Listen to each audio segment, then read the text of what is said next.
অতবার যে ঘটতে হবে তার কোনো নিয়ন্ত্রণ নাই। এই কারণে বেদ বলছে সাবধান, ইহা চেত বেদীন সত্যমস্তি নচেদ ইহা বেদীন মহাতি বিনষ্টি। এই শরীর থাকতে থাকতে ভগবানকে জানো। একবার যদি এই শরীর চলে যায়, যার জন্ম আছে তাকে মরতেই হবে।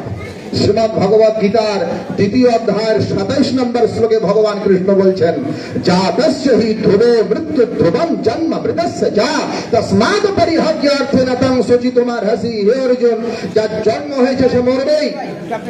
বাসাংসি জীর্ণানি যথা বিহায় নবানি গৃহ্ণাতি নরোপরাণি তথা শরীরায় বিহায় জীর্ণানি অন্যানি সংযাতি নবানি দেহি। মানুষ যেমন জীর্ণ বস্ত্র ছেড়ে দিয়ে নতুন বস্ত্র ধরে, আত্মা তেমনি জীর্ণ শরীর ছেড়ে দিয়ে নতুন শরীর ধরে। আবার গীতার 2য় অধ্যায় ভগবান কৃষ্ণ বলছেন, দেহিন যস্মিন যথা দেহে কৌমারং যৌবনং জরা তথা দেহান্তর প্রাপ্তির ধীরস্তত্য ন মুহ্যতি। প্রত্যেকটা দেহে প্রথমে কৌমারত্ব আসবে, এরপরে যুবক হবে, তারপরে বুড়ো হবে, মরে যাবে। কিসের অহংকার করো? অহংকার করা যাবে না। আমরা অহংকার করি পয়সার অহংকার, কারো পয়সার অহংকার, কারো বিদ্যার অহংকার, কারো রূপের অহংকার, কারো লোকবলের অহংকার। এগুলো একটাও থাকবে না। এদিকে মন দাও। ভগবান শঙ্করাচার্য বলছেন, মা গুরু ধন জন যৌবন গর্বম হরত নিমেষাত কালহ সর্বম নলিনী জলগত জলমতি তরলম তদবত জীবন অতিশয় চপলম ক্ষণমিহ সজ্জন সঙ্গতিরেকা ভবতি ভবার নবতরণে নৌকা অঙ্গং গলিতং ফলিতং মুন্ডম দন্তবিহীনং জাতং তুণ্ডম করধিত কম্পিত শোভিত দণ্ডম তদপি ন মুঞ্চতি আশা ভাণ্ডম। দেখেন কি বলছে, মা গুরু ধন জানা যৌবন গর্বম। ধনের অহংকার করবে না, পয়সার অহংকার করবে না, জন মানে লোকবলের অহংকার করবে না। আর কি যৌবন, শারীরিক সৌন্দর্যের অহংকার করবে না। কেন বলে, হারতিন মেষাত কালহ সর্বম, এটা মুহূর্তেই চলে যাবে। অঙ্গং গলিতং ফলিতং মুন্ডম। অঙ্গং গলিতং মানে শরীর এক সময় একদম চামড়া কুচকে যাবে, শরীরের রূপ লাবণ্য সৌন্দর্য শ্রী এগুলো বিলীন হয়ে যাবে। এইখানে দেখুন না, আপনাদের বয়স যখন 20 বছর ছিল তখন শরীর কিরকম, এখন যাদের বয়স 60 হয়েছে তাদের শরীর কিরকম। অঙ্গং গলিতম আর ফলিতং মুন্ডম, এই যে মা বসে আছে চুলগুলো সব সাদা হয়ে গিয়েছে, তাই না? উনি যখন 18 বছর 16 বছর ছিল তখন তো এরকম ছিল না। এবার ওনার পাশেই যিনি বসে আছেন অত সাদা হয়নি কিন্তু। তো ফলিতং মুন্ডম মানে এগুলো সব সাদা হয়ে যাবে। আর দন্তবিহীন, একটা দাঁতও থাকবে না। জাতং তুণ্ডম কারারহিত কম্পিত শোভিত রণ্ডম, লাঠি দিয়ে ভর করে হাঁটতে হবে, ওটাও ধরতে পারবে না, ঠক ঠক করে কাঁপবে। তদপি ন মুঞ্চতি আশা ভাণ্ডম, তারপরে আসা যায় না, হুঁশ হয় না। কবে হবে? মা গুরু ধন জানা যৌবন গর্বম, অহংকার করো না। ভগবান বলছেন, অশাশ্বতানি গাত্রাণি বিভবনৈব শাশ্বতঃ নিত্যং সন্নিহিত মৃত্যু কর্তব্য ধর্ম সঞ্চয়া। তোমার দেহ, তোমার যৌবন, তোমার অর্থ, তোমার লোকবল, তোমার ক্ষমতা এগুলো চিরস্থায়ী নয়। মৃত্যু প্রতিনিয়ত তোমার কাছে ধরা দিচ্ছে। অতএব ধর্ম করে যাও। তস্মাৎ ধর্মং সহায়ার্থম নিত্যং সঞ্চিনো আচ্ছনৈহি ধর্মেণহি সহায়েন তমস্তরতি দুষ্করম। ভগবান মনে বলছেন, ধর্মই তোমার সহায়। যে মা তোমাকে গর্ভে রাখলো, যে বাবা তোমাকে জন্ম দিল, যে স্ত্রী তোমার সঙ্গে 7 পাকে ঘুরলো, যে স্বামী তোমার পিঠিতে সিঁদুর দিল, যে সন্তানকে তুমি জন্ম দিলে, যে ভাই তোমার সহধর, যে বন্ধু তোমার মিত্র, যে আত্মীয় স্বজন তোমার পাড়া প্রতিবেশী, এরা কেউ তোমার চিরদিন সহায় থাকবে না। হ্যাঁ, ভগবান মনে বলছেন, দেখো, না পুত্র হি সহার্থায়ম পিতা মাতা চতিষ্ঠতঃ না পুত্র দ্বারা না জ্ঞাতি ধর্ম সৃষ্টিতে কেবল একঃ প্রজায়তে জন্তুর এক এব প্রলীয়তে এক অনুভূতে সুকৃতম দুষ্কৃতম একমেব চ মৃদম শরীরম উৎসৃত্য কষ্ট রষ্ট সমং হৃদৌ বিমুখাম ধবায়ন্তি ধর্মস্তমনুগচ্ছতি তস্মাৎ ধর্মং সহায়ার্থম নিত্যং সঞ্চিনো আচ্ছনৈঃ ধর্মেণ হি সহায়েন তমস্তরতি দুস্তরম। অধ্যায় নম্বর 4 শ্লোক নম্বর 239, অধ্যায় নম্বর 4 শ্লোক নম্বর 240, অধ্যায় নম্বর 4 শ্লোক নম্বর 241, অধ্যায় নম্বর 4 শ্লোক নম্বর 242 মনুসংহিতা। কি বলছে? না পুত্র হি সহার্থায়ম, পিতা তোমাকে যে জন্ম দিলে তোমার বাবা, মাতা তোমাকে যে গর্ভে রাখলো, এরাও চিরদিন তোমার সহায় হবে না।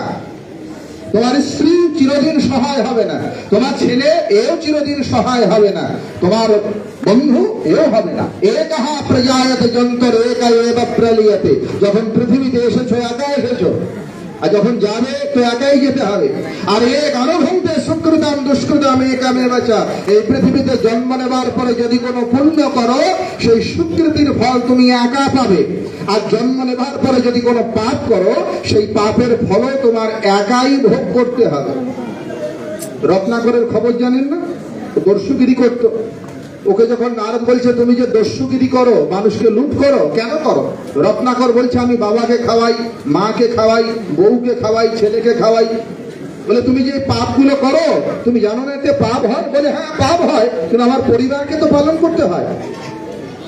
নারদ বলছে তুমি যে এই পাপ করে তোমার পরিবারকে পোষণ দাও, পালন করো, এই পাপের ভাগ কি তোমার বাবা নেবে, তোমার মা নেবে, তোমার স্ত্রী নেবে? রত্নাকর বলছে কেন নেবে না, অবশ্যই নেবে, আমি খাওয়াচ্ছি। নারদ বলছে যাও জিজ্ঞাসা করে আসো তো। রত্নাকর নারদকে গাছে বেঁধে চলে গিয়েছে। গিয়ে তার বাবা আমাকে বলছে আচ্ছা তোমাদের যে আমি খাওয়াই পড়াই, আমি তো ডাকাতি করি, মানুষকে লুট করি, এতে যে পাপ হয় এই পাপের ভাগ তোমরা নেবে না, একটু সামান্য নেবে না? রত্নাকরের বাবা মা বলছে দেখো তুমি যখন ছোট ছিলে, এই তো নিবে গিয়ে, তুমি যখন ছোট ছিলে, শিশু ছিলে, তো তোমাকে লালন পালন করার দায়িত্ব আমাদের ছিল। তুমি যখন শিশু ছিলে তোমাকে লালন পালন করার দায়িত্ব আমাদের ছিল। এখন আমরা বৃদ্ধ হয়ে গিয়েছি, এবার আমাদেরকে লালন পালন ভরণ পোষণ দেওয়ার দায়িত্ব তোমার। কিন্তু কি করে তুমি আমাদের ভরণ পোষণ দেবে এ দায়িত্ব তোমার, তোমার পাপের ভাগ আমি নিতে পারবো না।